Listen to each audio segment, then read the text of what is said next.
हम सब अपनी रोजमर्रा की जिंदगी में पैसे का इस्तेमाल करते हैं, है ना? लेकिन क्या कभी हमने सोचा है कि ये कागज के नोट, ये सिक्के, ये पूरा बैंकिंग का सिस्टम आखिर ये काम कैसे करता है? चलिए आज इसी फैसिनेटिंग सफर को समझते हैं, पुराने जमाने के लेन देन से लेकर आज के मॉडर्न बैंक्स तक। तो चलिए एक बहुत ही मजेदार सवाल से शुरू करते हैं। आखिर कागज के एक नोट की अपनी तो कोई कीमत नहीं होती, फिर भी हम इसे इतनी कीमती चीजों के बदले में लेने के लिए तैयार क्यों हो जाते हैं? इसका जवाब एक बहुत ही सिंपल से शब्द में छिपा है, भरोसा। पैसा सिर्फ एक कागज का टुकड़ा नहीं है, ये एक भरोसे का सिस्टम है जिसे पूरा समाज मिलकर मानता है। इस भरोसे को समझने के लिए हमें थोड़ा सा समय में पीछे जाना होगा, एक ऐसी दुनिया में जहां पैसा था ही नहीं। उस समय ट्रेड करना यानी व्यापार करना बहुत ही मुश्किल और उलझा हुआ काम था। अगर किसी को कुछ चाहिए होता तो उसे अपनी किसी चीज के बदले में ही वो चीज लेनी पड़ती थी। इसी को हम वस्तु विनिमय या बार्टर सिस्टम कहते हैं। अब देखिए, बार्टर सिस्टम की सबसे बड़ी मुश्किल थी आवश्यकताओं का दोहरा संयोग। ये सुनने में थोड़ा कॉम्प्लिकेटेड लगता है ना? पर इसका मतलब बहुत सीधा सा है। ट्रेड तभी हो सकता था जब दो लोगों को एक दूसरे की चीजों की जरूरत हो। मतलब जो चीज आप बेचना चाहते हैं सामने वाले को वही खरीदनी हो, और जो आपको चाहिए वो उसके पास बेचने के लिए हो। इसे एक एग्जाम्पल से समझते हैं।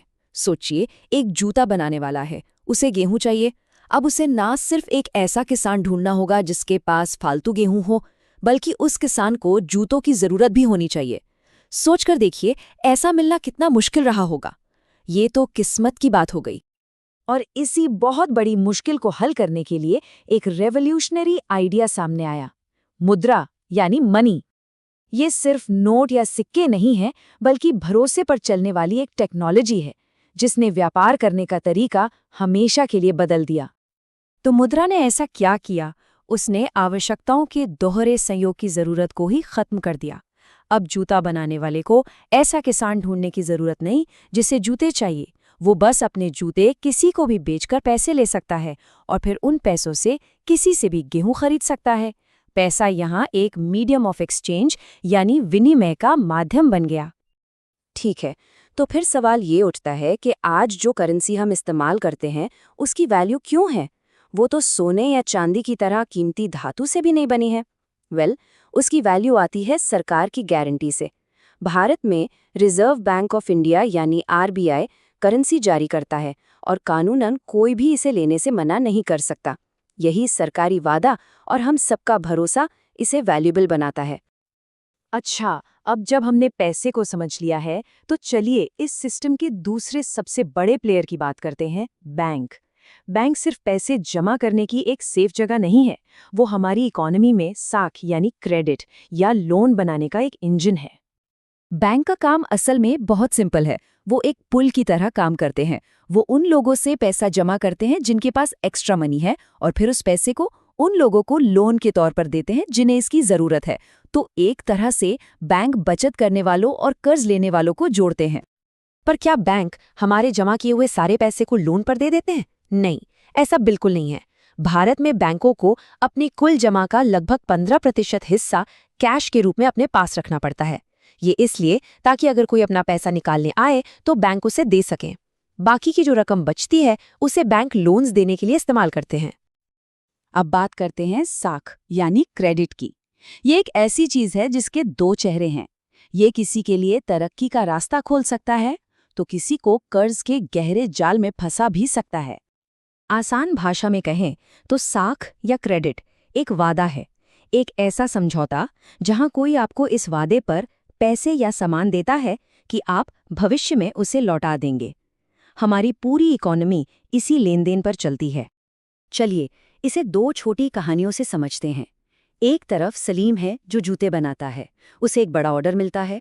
वो लोन लेकर कच्चा माल खरीदता है, ऑर्डर पूरा करता है, अच्छा मुनाफा कमाता है और आसानी से लोन चुका देता है। लोन ने उसकी जिंदगी बेहतर बना दी। दूसरी तरफ स्वप्ना है, एक किसान। वो खेती के लिए लोन लेती है पर उसकी फसल खराब हो जाती है।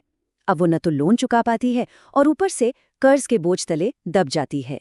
एक ही क्रेडिट एक के लिए वरदान बना तो दूसरे के लिए अभिशाप। तो बैंक ये कैसे तय करते हैं कि उनका पैसा वापस आएगा? यहीं पर एक बहुत इंपॉर्टेंट चीज आती है, समर्थ ऋणाधार, या जिसे हम आम भाषा में कोलैटरल कहते हैं। ये एक तरह की गारंटी होती है, जैसे घर के कागज, जमीन या गाड़ी, जो कर्ज लेने वाला बैंक के पास गिरवी रखता है। अगर वो लोन नहीं चुका पाया तो बैंक उस संपत्ति को बेचकर अपना पैसा वापस ले सकता है। लेकिन कोलैटरल की यही शर्त एक बहुत बड़ी सामाजिक समस्या भी पैदा करती है। जरा सोचिए, जिन गरीब लोगों के पास गारंटी के तौर पर रखने के लिए कोई जमीन या घर नहीं है, क्या उन्हें बैंकों से लोन मिल पाएगा? नहीं। और इसी वजह से हमारे समाज में क्रेडिट तक पहुंच को लेकर एक बहुत बड़ा गैप पैदा हो जाता है। भारत में लोन लेने के दो मेन सोर्सेज हैं। एक है फॉर्मल सेक्टर, जिसमें बैंक्स और सहकारी समितियां आती हैं। इन पर आरबीआई की नज़र होती है, इनकी ब्याज दरें भी कम और तय होती हैं। और दूसरा है इनफॉर्मल सेक्टर, जिसमें साहूकार, व्यापारी या रिश्तेदार आते हैं। इन पर कोई कंट्रोल नहीं होता और इनकी ब्याज दरें बहुत ज़्यादा और मनमानी होती हैं। और ये जो आंकड़ा आप स्क्रीन पर दिख रहा है, वो वाकई में चौंकाने वाला है। शहरी इलाकों में गरीब परिवार अपनी ज़रूरत का 85% कर्ज इनफॉर्मल सेक्टर से लेते हैं, मतलब महंगी ब्याज दरों पर। ये दिखाता है कि जिन्हें सस्ते और सुरक्षित लोन की सबसे ज़्यादा ज़रूरत है, उन तक वो पहुंच ही नहीं पा रहा है। तो अब सबसे बड़ा सवाल यही है कि इसका हल क्या है? ऐसा क्या किया जाए कि गरीब लोगों को भी बिना किसी कोलैटरल के सही शर्तों पर लोन मिल सके? अच्छी बात यह है कि इस मुश्किल का एक बहुत ही असरदार समाधान हमारे सामने आया है। ये समाधान है स्वयं सहायता समूह, यानी सेल्फ हेल्प ग्रुप्स।